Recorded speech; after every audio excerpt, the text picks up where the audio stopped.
bro. Yeah. Dropping special attack down to -6, but it was still able to do so much damage with the Beads of Ruin ability, just dropping the special defense of all Pokemon on the field. And it was just so masterful the way Marcus controlled the Chi-Yu and the Fluttermane, using that Chi-Yu to also help out his Tatsugiri in dealing out with those really powerful Draco Meteors. So, oh my goodness, this is such an explosive match. I absolutely cannot wait to get into the finals of the Birmingham Regional Championships. Now, make some noise, trainers, as we get into the finals. Marcus Ko versus Stefano Greppi.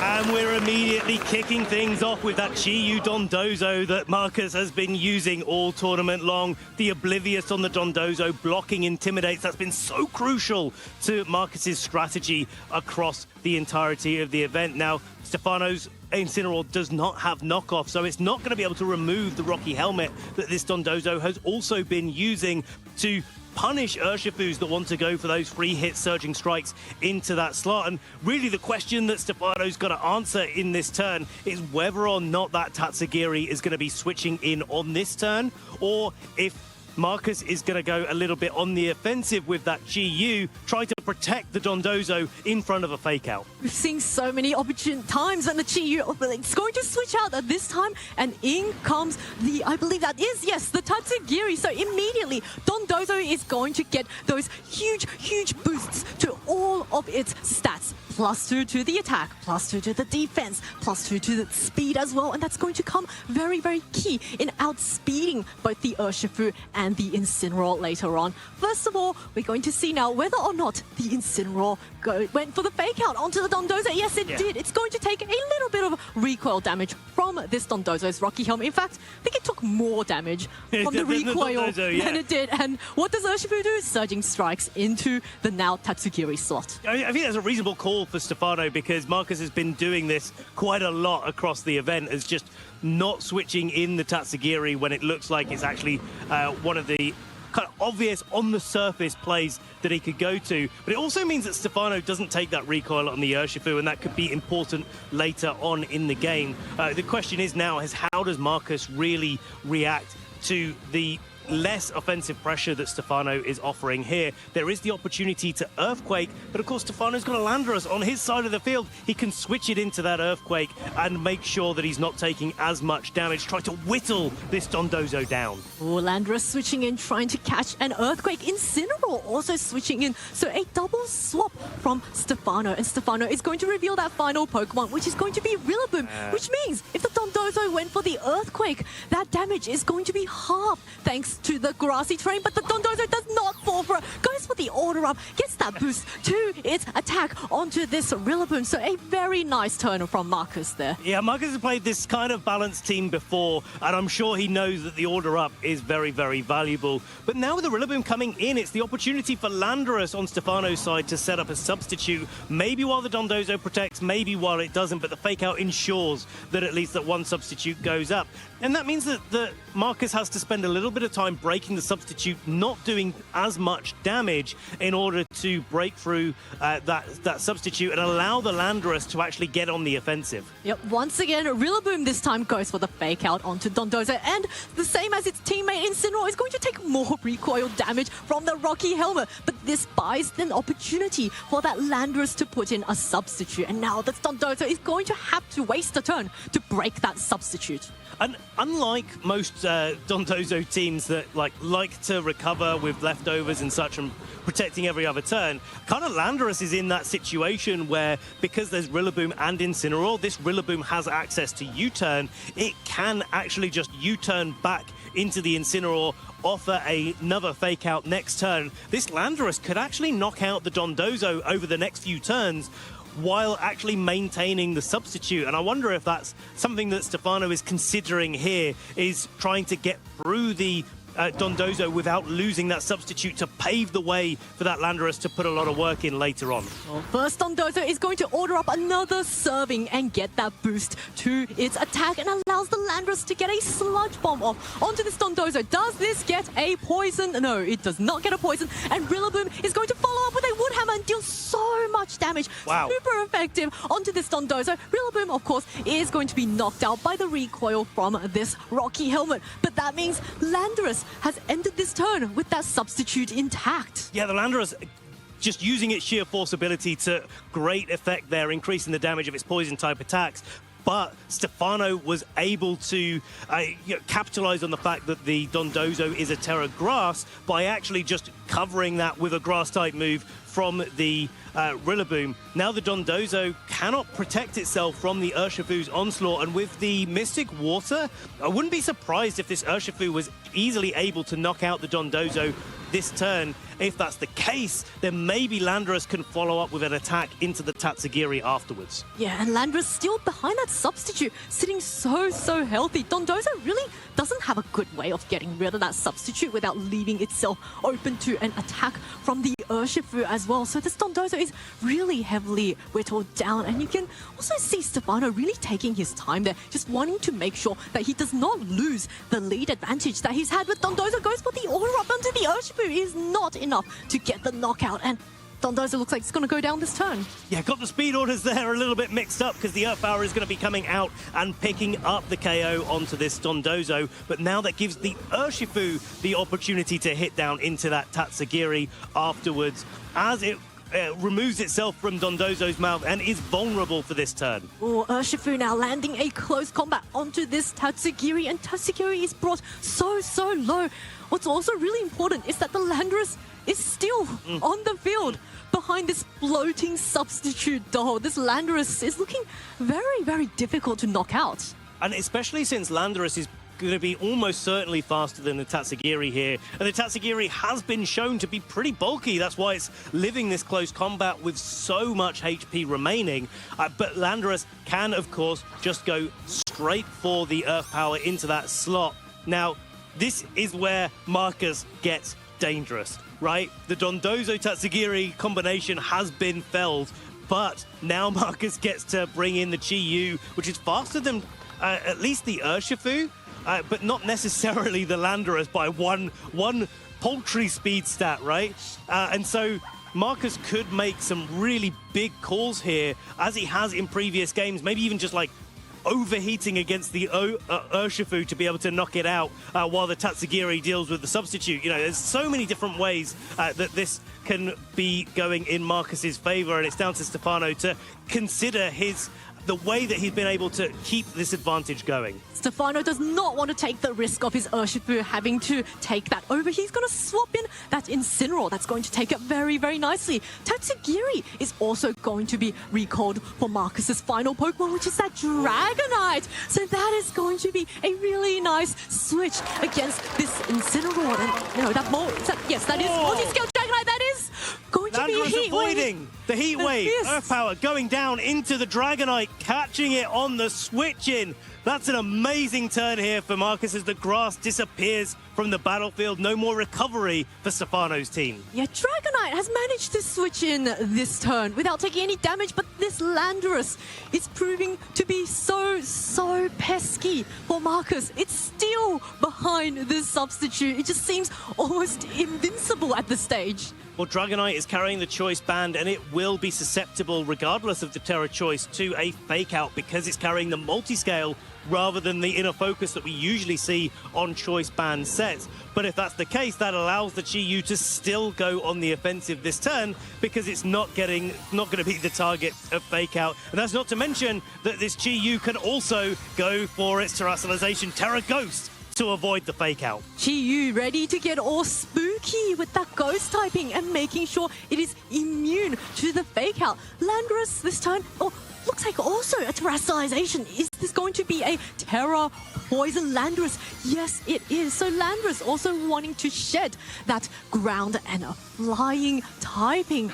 And now, did Stefano, call it. Did he target the Dragonite? Yes, he did. He breaks the multi-scale onto this Dragonite. Dragonite is going to flinch, indicating that he went for the extreme speed, but the Heat Wave this time deals a little bit of chip damage onto the Incineroar and finally knocks out this substitute that's been sitting on the field for so many turns. But this Landorus Terra Poison is an offensive terrestrialization rather than a defensive one.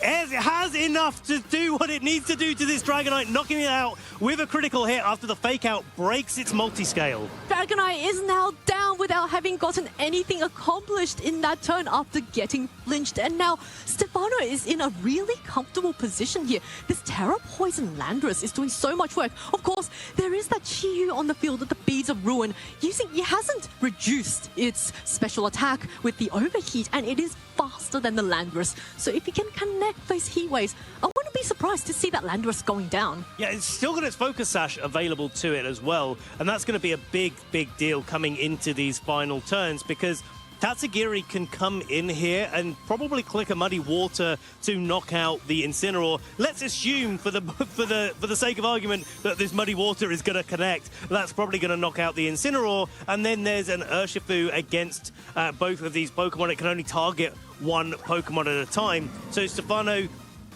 needs to think about the end game situation. Like, what does he need to be putting himself in the position to do? Does he need to protect the Landorus, to have the Urshifu and Landorus next to each other, to force Marcus to maybe have to target down the Urshifu with a not very effective Heat Wave, just to be able to deal with the Landorus at the same time? This is so close. Landorus does not want to take the risk and instead goes for the Protect to keep itself safe, and that catches the overheat from the Chi-Yu, which gives the Tatsugiri a bit of an opening to now go, oh, it's a Draco Meteor now into the Incineroar. That is going to be enough to get the knockout and forces Stefano to bring out his final Pokemon, which is that Urshifu in the back. Now, it's likely that both the Urshifu and the Landorus are outspeeding this Tatsugiri, but neither of them looks like... I think we've seen it a couple of times now where the Landorus has been outsped by the Chi-Yu, which tells you that the Landorus is trained to be more offensive rather than as speedy as it can be, and Chi-Yu is the other way around. And so an overheat possibly could be enough to pick up the KO onto this Urshifu with the Beads of Ruin active. If that's the case, then maybe the Landorus can take out the Tatsugiri on this turn. Maybe a combination of Aqua Jet and Earth Power could be enough to put that Chi-Yu in range of being KO'd as well. But these are reads on top of calls here. Helping Hand coming out. It's a big overheat likely to be coming out this turn. Landorus fails the double Protect, which gives Chi-Yu the time opportunity to go for the Heat Wave. Double connects, knocks out the Landorus. Urshifu is brought down to 16 HP. So if the Urshifu targets the Chi-Yu and knocks it out with the Surging Strikes, it's going to win this game. Oh my goodness, so close. Surging Strikes coming out. Yeah. Surging Strikes with the Mystic Water is definitely going to be picking up the KO here on the Chi-Yu. And now it's all down to that speed interaction between the Urshifu and the Tatsugiri. I'm pretty sure we've seen that Urshifu outspeed the Tatsugiri before. Get a nice little close combat to the face there. It was able to hang on the last time, but this time it's looking like Stefano is going to be taking game one. Yeah, 16 HP is all this Urshifu needs to pick out the remaining HP left on this Tatsugiri. Of course, both trainers can use this opportunity to just confirm which Pokemon is going to be faster, but I think it's fairly safe to say the Urshifu is going to be outspeeding the Tatsugiri, and there's really not much Marcus can do in this position. But we see now, time and again, Marcus using that time, even though knowing he's lost this game, he's going to use that to think about his moves for the next game. It's a team where you really do have to be very precise about how you go about the game. Here's the close combat into the Tatsugiri. Stefano Greppi one game closer to taking the crown, taking the potentially a fifth Italian, taking our fifth regional championship here in Europe. But Marcus taking the time, as you said, to consider what he's going to do. It's a team where you have to be so accurate in the way that you play. You have to make a few reads here and there. Marcus made some, but it didn't quite pay off. The Urshifu on Stefano's side was just that little bit too bulky. And that's something that Marcus has learned from this match, right? So now going into game 2, Marcus has a whole host of extra information to work with. And let's not forget that Chi-Yu missed a heat wave on this substitute Landorus, which then forced the Chi-Yu to waste another turn to try and break the substitute. So Marcus may be thinking to himself, my game plan was fairly solid because I do think he made all the right moves, but Heat Wave, that is one of the downsides of using a 90% accurate move. You are going to miss some of your moves, and there were times where he went for the overheat onto a protecting Landorus. That was an opportunity to go for the partner slot as well. Yeah, and this is the fine margins that really do come out in these finals between these two great trainers, but who is going to be able to take it all the way, we'll have to see. Looking at game 2, I quite like the way that Stefano was able to play against the matchup. I wasn't really susceptible too much to the earthquakes that Marcus was threatening with the Dondozo. I really like the way that he just allowed the Landorus to get set up with the substitute. That put so much pressure onto Marcus's Dondozo, but then cover all of those damage-dealing moves that the Dondozo could go for, and the defensive terrestrialization, of course, as well. Stefano Greppi just one game away from winning the Birmingham Regional Championship. But Marcus Coe, if he wants to win, he has to win this game. The stakes are so high for both of our trainers. So make some noise now for game 2 of the finals of the Birmingham Regional Championships. Double fish versus the double mammal. Double mammal coming out onto the field. It's Chen Pao and the Urshifu there, and Stefano immediately mixing things up a little bit. And I'm sort of looking at this icy wind and thinking, is this the way that Stefano is able to control the speed stat of the Dondozo, make it just that little bit slower so that the Urshifu maybe outspeeds it, but more importantly, I think, so that the Landorus maybe outspeeds the Dondozo in the early mid-game, so that you have a little bit of an easier time trying to knock it out. But more importantly, maybe in the end game, if Stefano can preserve that Chen Pao, having just an icy wind user against Pokemon like a Focus Sash Chi-Yu that we know is in the game right now could be so influential. Looks like Chi-Yu does not want to stay on the field at all against this Urshifu, and in comes the Tatsugiri once again. So once again, we are going to get a turn 1 where Dondozo is going to get all of those boosts thanks to Tatsugiri's commander. So if Stefano got the read wrong and targeted the Tatsugiri slot, the Dondozo will have gotten away for free this turn. So let's see now whether or not it's the icy wind that comes off from this Chen Pao. We've got to remember, in game 1, it was the lack of damage from turn 1, the surging strikes going into the other slot, that allowed this Urshifu to live on just 16 hit points. And so having the safe, nice double protect here on Stefano's side just gives him the ability to scout out, hey, I don't know if the Tatsugiri is going to switch out turn 1 or not, or whether Marcus is going to get a little bit cheeky here. So I'm just going to play defensively. There's no other way for this Dondozo Tatsugiri or the Chi-Yu to be able to set up. So a really nice call there, just to play it defensively and then figure out the strategy from there. Yeah, that Chi-Yu was so heavily threatened, it's unable to protect in front of an Urshifu. Well, it can, but it's still going to get hit. And Urshifu really fully taking advantage of that and goes for the protect instead.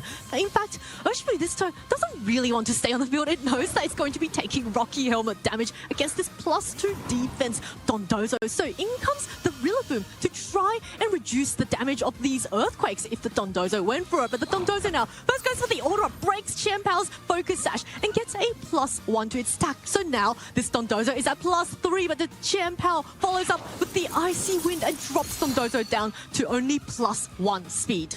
So that's a critical hit. And a critical hit to boot as well. I mean, all of those little bits of damage really do add up there. I suspect Marcus was expecting the Rillaboom to come in on the Chen Pao slot, have the Urshifu stay on the field and a surging strikes, but getting the order up onto that Pokemon is really crucial here. I think Marcus really does need to get the most value out of their Dondozo possible. But after the single Icy Wind, it's going to be most of Stefano's team that's going to be outspeeding the Dondozo. Rillaboom might not just yet, but give it a little bit of time, maybe another Icy Wind down the line, and it could be that all of Stefano's Pokemon are outspeeding that Dondozo. Landorus of the distant past is going to be summoned onto the field. Rillaboom wanting to buy its partner one turn with that fake out. Takes more damage from the recoil, but crucially flinches the Dondozo so that the Landorus can come in safely. And with that only +1 to the Dondozo's speed, I wouldn't be surprised to see the Landorus outspeed now. Yeah, and then be able to get a substitute while Order Up or a Wave Crash goes into that slot and defends it. But all the while, that gives Stefano the opportunity to switch around, put some other threats on the field, try to get that Rillaboom out and back in to get that fake-out pressure going so that the Landorus could, again, just have its substitute by the time that the Dondozo gets knocked out.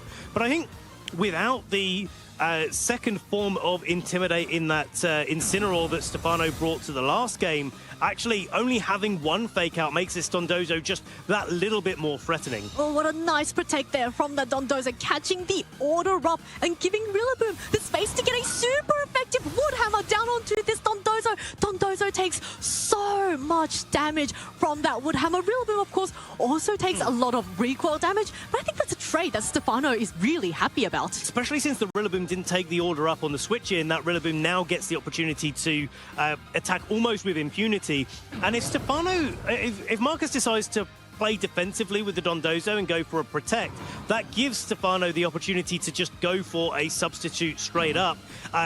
The worst case scenario for Stefano is that the substitute gets broken straight away and the Rillaboom gets to land another attack into that Dondozo to set up this situation where the Landorus can KO the Dondozo and then something targets down into the Tatsugiri. Given how much damage that Wood Hammer did, the Dondozo will be knocked out if it doesn't Terra Grass. But it can't also Terra because there's that Landorus on the field, which now terastallizes into the poison typing. So Landorus now going fully on the offense, just trying to land those really powerful sludge bombs onto this Dondozo. Is this Landorus faster than the Dondozo? Firstly, Rillaboom does go for the Grassy Glide, just to chip down this Dondozo even further, and takes a little bit of recoil. And now the follow-up sludge bomb from this Landorus. It is going to be enough to get the knockout onto Dondozo, and Tatsugiri is forced out back onto the field. So Stefano recognizing that actually doesn't want to waste any time in this board state, just wants to knock out that Dondozo as quickly as possible, regardless of whether or not you get any damage down on the Tatsugiri.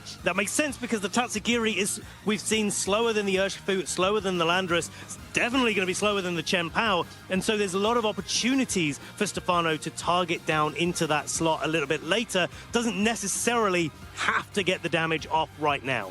Yeah, the Tatsugiri is a very strong special attacker.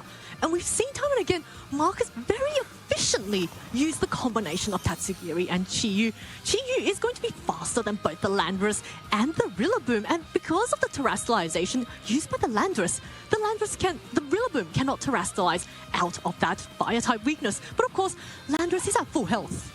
Yeah, it's like, but the problem for Marcus is that with the grassy terrain up, and this is probably the time where Stefano has accelerated the game state, right? Doesn't want that Rillaboom to be in with a grassy terrain gone, because the grassy glide priority, taking away the focus sash from the Chi-Yu, could actually be really influential alongside the Icy Wind speed control to be able to deal with that very, very quickly. Now the Flutter Mane is going to be swapped in for that Tatsugiri. Marcus revealing all 4 of his Pokemon. Flutter Mane is going to get the boosted energy speed boost, so that's going to come in very handy against this Chen Pao that's hiding in the back. Landorus just wanting to scout out what this Chi-Yu is going to do, but the Grassy Glide comes in and deals so much damage to this Flutter Mane, but does leave the Chi-Yu on the field with its focus sash still intact, and that Heat Wave is going to connect onto the Rillaboom and knock it out the field. Well, now this is getting into a little bit of a tricky endgame because the Chen Pao has its focus sash broken. The grassy terrain is gone. Urshifu is still at full HP, but an Aqua Jet doesn't necessarily knock out the excuse me, the Fluttermane from this position. Maybe with the Mystic Water and the Sword of Ruin, it could be able to get that KO, but it's going to be very, very tight. It really depends on how bulky that Fluttermane is that Marcus has and how well it's been trained in its defenses. Yeah, at this range, Fluttermane is almost at half, but the Chen Pao is hiding in the back. That is going to reduce the defense of Fluttermane even further. So if Stefano swaps in that Chen Pao and Aqua Jets the Fluttermane, it could be really, really close. Oh my goodness, all of this is just resting on this turn. Is this Fluttermane going to be able to survive this turn? Well, I mean, that is what it all comes down to. Marcus could also switch it out and save it for a little bit later. It doesn't matter if you lose the booster energy, potentially. There it is. Fluttermane going away. Now Landorus is going to be able to switch out into the Chen Pao, but if the Chi Yu knocks out the Chen Pao on the switch in here with a Heat Wave, does a little bit of chip damage to the Urshifu, then there's going to be nothing anyway to outspeed this Fluttermane later in the game. Here comes this Chen Pao, 2 Treasures of Ruin Pokemon on the field. The Aqua Jet comes off into the Tatsugiri, ×4 resisted. What a nice swap, and now the Heat Wave comes out, knocks out the Chen Pao and leaves Urshifu alone on the field. And now that Urshifu has already gone for the move, it did not knock out the Chi Yu, so... Oh, this is so close. This is an absolute call to make here. Landorus can come back in. We know that the Chi Yu from earlier is faster than this Landorus. Could go down to an overheat. We also know that the Tatsugiri can take a close combat. It was on more HP than the Tatsugiri has so far lost to the Aqua Jet on the switch-in. And so this is really difficult for both of our trainers, especially with a Fluttermane in the back. You'd like to think that the Chi Yu wants to target down the Landorus this turn to pave the way for the Fluttermane that doesn't have the ability to hit the Terra Poison Landorus for super effective or even just neutral damage. But equally, if you let the Urshifu target down into the Chi Yu this turn, things can go a little bit astray as well. Oh, this turn is so close for Marcus. He has to win if he wants to win the entire tournament. And now Chi Yu is going to be recalled. Marcus not wanting to take any risks against this Urshifu on the field. In comes the Fluttermane to try and absorb any attacks coming into Chi Yu's way. But Urshifu is going to detect, so no damage coming off, and allows the Earth Power to come off into Fluttermane. Fluttermane does go down, but this leaves an opening for the Tatsugiri to attack. What did the Tatsugiri go for? Is it Muddy Water? Yes, it is Muddy Water. Is it going to connect? Come on, Tatsugiri, show us what you've got. Okay. Are you going to know? Landorus dodges this Muddy Water, and Marcus is in a very, very sticky spot here with this fairly healthy Urshifu and this Chi Yu in the back. Well, the Chi Yu can come back in. I'm not sure that the overheat is enough without a helping hand, but if you commit the helping hand and the overheat to the Urshifu, after it's just protected, it's not likely to get the double protect as well to knock it out, then an Aqua Jet and an Earth Power would target down into that Chi Yu and be able to pick up the knockout. Marcus cannot protect because of that Unseen Fist ability on the Urshifu, cannot afford to play defensively in the turn. If Marcus wants to come back into this game, if he wants to take us to a game 3, he has to get the KO here on the Urshifu before the Chi Yu goes down. Oh, the Chi Yu has to get rid of this Urshifu. It is such a big threat. Is this helping hand overheat from the Chi Yu going to be enough to get the knockout? We're going to first get a terrestrialization now onto Marcus's side. It is going to be the Chi Yu into the Terra Ghost. So trying to remove that ground type weakness, but we saw earlier the Surging Strikes was easily enough to get the knockout. So it all rests on this turn now. Helping hand onto Chi Yu. Chi Yu, come on, connect your overheat. Can you connect? First, the Aqua Jet breaks that. Oh, that did so much damage. Breaks the focus sash on the Chi Yu. Lands the overheat. Is it going to be enough? It is enough to get the knockout onto Urshifu. Urshifu goes down, and Landorus now facing off on a 2v1 versus the Chi Yu and the Tatsugiri. And there might be a way back. Earth Power comes out onto Chi Yu, knocks it out. Tatsugiri versus Landorus. Who will come out on top? Well, without the Beads of Ruin, I mean, it's so difficult now. Tatsugiri does not have an accurate move to its name. And do you go for the Muddy Water or the Draco Meteor? Or does the Landorus on Stefano's side of the field just lock into substitute and try to fish for a miss? No, Earth Power straight into it. Not enough. Not enough to pick up the Muddy KO. Water! Accuracy? No accuracy drop. Stefano Greppi is so close. The final Earth Power to knock out the Tatsugiri. And Stefano Greppi is your 2026 Birmingham Regional Champion. Team Italy has done it.